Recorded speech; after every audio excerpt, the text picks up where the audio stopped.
పగడాల ప్రవీణ్ పైన జరిగినటువంటి pre plan murder విషయంలో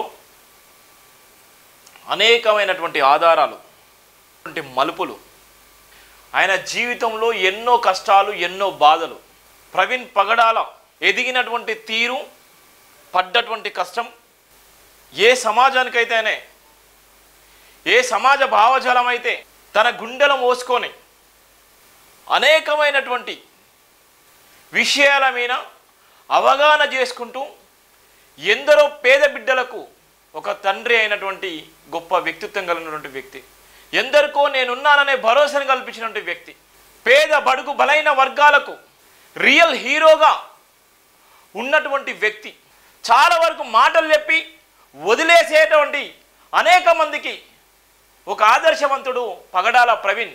రోడ్డు మీద ఉన్నటువంటి అనేక మంది అనాథ పిల్లలని సొంత బిడ్డల్లాగా చేరదీసి ఆ బిడ్డలకు నేనున్నాననే భరోసాను కల్పించి తండ్రి పాత్ర పోషిస్తున్నటువంటి గొప్ప మేధావి పగడాల ప్రవీణ్.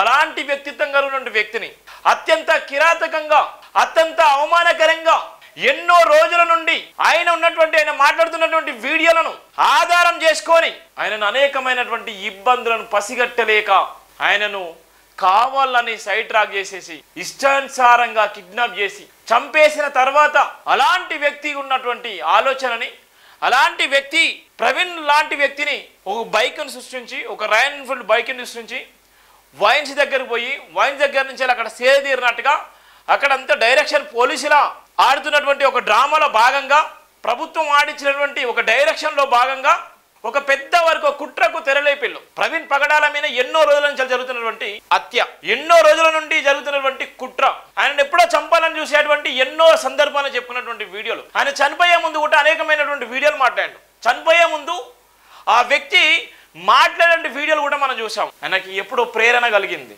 దేవుడి దగ్గరికి వెళ్ళిపోయే సమయం దగ్గరకు వచ్చిందన్న సందర్భంలో కూడా ఆయన మాట్లాడే ప్రసంగాలు కూడా మనం చూసాం. ఎంత బాధాకరం!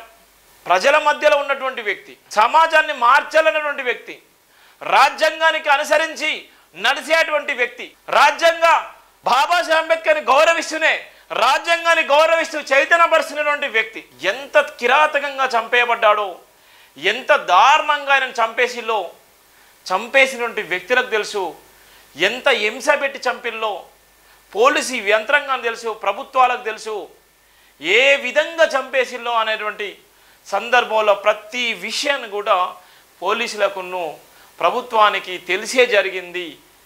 ప్రభుత్వానికి తెలియకుండా జరగాల్సినటువంటి పరిస్థితి ఏది ఉండదు. ప్రభుత్వానికి తెలిసి ప్రభుత్వం ప్రీ ప్లాన్గా చేసినటువంటి ఒక డైరెక్షన్లోనే తెలుగు రాష్ట్రాల్లో ఉన్నటువంటి చాలామంది మేధావులు, వివిధ రాష్ట్రాల్లో ఉన్నటువంటి క్రిమినల్ కిల్లర్స్ని తీసుకొచ్చి ఎలాంటి ఆధారాలు లేకుండా ఎన్నో మర్డర్లు చేసినటువంటి వ్యక్తుల సమూహంతో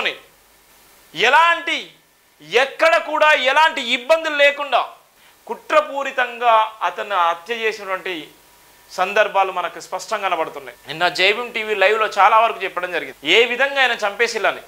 ఇలా చాలామంది వివిధ రకాలుగా మాట్లాడుతున్నారు. ఇలా రేటింగ్ కోసము టీవీ ఛానల్స్, చనిపోయినప్పుడు లేనటువంటి హడావిడి, చనిపోయినప్పుడు లేనటువంటి మీడియా ఛానల్స్, పేపర్లు, చనిపోయిన వారం రోజుల తర్వాత ఇలా హడావిడి చేసి జనాన్ని పక్కదోర పట్టించేటువంటి ప్రయత్నం చేస్తున్నారు. చనిపోయినటువంటి సందర్భంలో లక్షలాది మంది ఆయన భౌతికాన్ని సందర్శించి, లక్షలాది మంది ఆయన అంతిమయాత్రలు పాల్గొన్నప్పుడు ఎక్కడ పోయిన మీడియా ఛానల్స్, ఎక్కడ పోయిన మీడియా ఛానల్స్, ఎందుకు అవి టెలికాస్ట్ చేయలేకపోయారు అని ఆయన చనిపోయిన తర్వాత, చనిపోయి నిజంగా విగత జీవిగా ఉన్నటువంటి సందర్భంలో ఆయన అత్యంత అవమానకరంగా ఆయనని కిడ్నాప్ చేసి చంపేసినటువంటి సందర్భాలు, అందరూ తెలిసినటువంటి సందర్భాలు ఎందుకు మీడియా ఛానల్ చూపించలేకపోయినాయి? ఎందుకు మీడియా ఛానల్ ప్రపంచానికి చెప్పలేకపోయినాయి? ఎందుకు తెలుగు రాష్ట్రాలను సైడ్ ట్రాక్ పట్టించేటువంటి ప్రయత్నం చేస్తారు? ఎందుకు ప్రభుత్వానికి అంత సపోర్ట్ చేస్తున్నారు అంటే మీడియా ఛానళ్ళ పాత్ర కూడా ఉంది. ఇలా ప్రశ్నించే గొంతుకలు, ఒక ఫోర్త్ ఎస్టేట్, ఆ ఫోర్త్ ఎస్టేటే ఇలా అమ్ముడు పోతే, ఆ ఫోర్త్ ఎస్టేటే ఇలా జనాన్ని పక్కదారి పట్టించేటువంటి ప్రయత్నం చేస్తే, ఆ ఫోర్త్ ఎస్టేటే ప్రభుత్వానికి తొత్తులుగా మారితే, ఆ ఫోర్త్ ఎస్టేటే రేటింగ్ కోసం అడ్డమైనటువంటి రాతలు రాసి ఇష్టానుసారంగా తమ్ములను పెట్టి జనాన్ని మసిపూసి మారడి చేస్తే ఎవరికి చెప్పుకోవాలి? ఇక ఎంత బాధాకరం అంటే అంత బాధాకరం.